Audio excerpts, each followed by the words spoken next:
très rapidement, je pense que nous aurons suffisamment de données et suffisamment de puissance de calcul pour hacker les êtres humains. Les êtres humains ne sont que des algorithmes biochimiques. Et si vous avez suffisamment de données, et si vous avez suffisamment de puissance de calcul, vous pouvez hacker les algorithmes humains.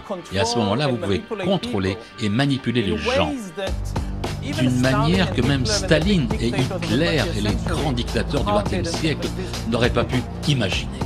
Au XXIe siècle, ce sera une bagarre entre la vie privée et la santé va gagner. Les gens vont être volontaires pour abandonner leur vie intime, leur intimité, pour avoir des meilleurs soins.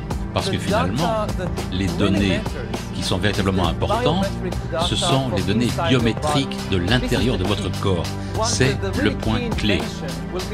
La grande invention sera le capteur biométrique. Quand les gens vont commencer à porter des capteurs biométriques sur ou dans leur corps, tout le temps, cela va être vraiment le déclenchement de cette révolution. Et pourquoi est-ce que les gens accepteraient de porter des capteurs biométriques sur leur corps et de donner ces données au gouvernement ou aux entreprises en raison de la santé?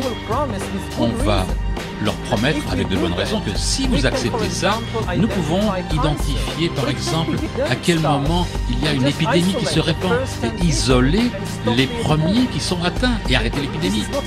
C'est pas un mensonge. Ils vont être capables de fournir des soins de santé nettement meilleurs qu'auparavant. Et ça va convaincre la plupart des gens à abandonner leur vie privée en échange.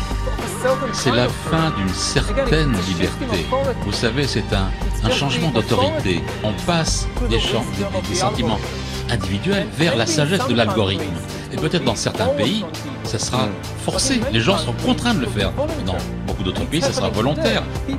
Je pense que l'être humain ne va pas disparaître dans une grande guerre apocalyptique. Ils vont évoluer vers quelque chose de différent.